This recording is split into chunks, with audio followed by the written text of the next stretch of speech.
কোনো একদিন ইনশাআল্লাহ আল্লাহ চাইলে আমিও সুখের হাসি হাসব, কিন্তু শুধু মনে থাকবে কে কতটা আঘাত করলো, কতটা অপমান করলো। চাইলেও হয়তো সব কিছু বলতে পারবো না। হ্যালো এভরিওয়ান, আসসালামু আলাইকুম, welcome back to my Tasnima Fara vlog. কেমন আছেন সবাই? আল্লাহর রহমতে আলহামদুলিল্লাহ আমিও ভালো আছি। সকাল সকাল চা খাইছি, ঘরের টুকটাক কাজ করে প্রতিদিনের মতো চলে গেলাম রান্না করতে। আজকে রান্না করব রুই মাছ দিয়ে বেগুন।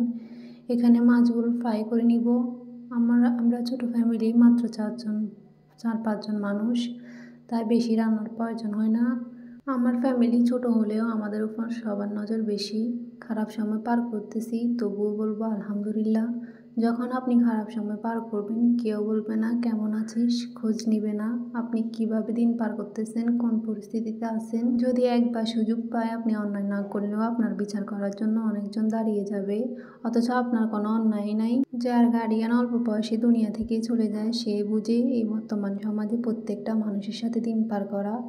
মানুষ মনে করে যার গার্ডিয়ান নাই তার সাথে যা ইচ্ছা তাই করা যায়, কিন্তু তারা হয়তো এটা জানে না যার কেউ নাই তার আল্লাহ আছে। যাই হোক, আল্লাহ একদিন সব ঠিক করে দিবে ইনশাআল্লাহ। এখানে পেঁয়াজ কষিয়ে নিব, লবণ, হলুদ, মরিচ, মশলা সব উপকরণ দিয়ে দিব। শীতকালে যে কোনো তরকারি খেতে মজা, শীতকালে চারদিক শুকনো থাকে, আমার বেশ ভালোই লাগে। গরমকাল হলে এমন রোদের মধ্যে বসে রান্না করতে খবর হয়ে যাইত, কিন্তু শীতকাল তাই রান্না করতে সুবিধা হয়েছে। এখানে হলুদ মশলা সব দেওয়া আছে, সেগুলো কষানো হয়ে গেলে পানি দিয়ে দিব।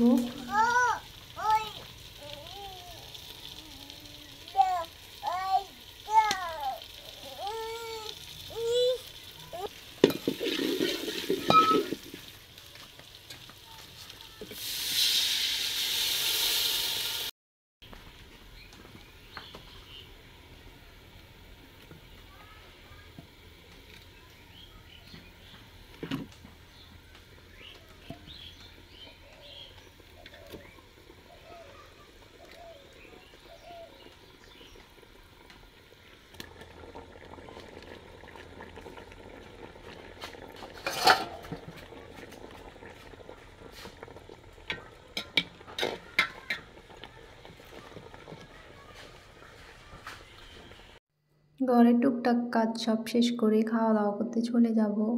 এখন শীতকালে দিন ছোট হওয়ার কারণে সব কিছু একটু তাড়াতাড়ি করতে হয়। তবে শীতকাল আসছে, চারদিকে নাকি বিয়ের আমেজ, কয়েকটাও এখনো বিয়ে দাওয়াত পাইলাম না। অনেক দিন হইলেও বিয়ে খাইছি। যাই হোক, দুপুরের খাওয়া দাওয়া শেষে চলে গেলাম সন্ধ্যাবেলা উঠানে মাটির চুলায় পরোটা বানাইছি।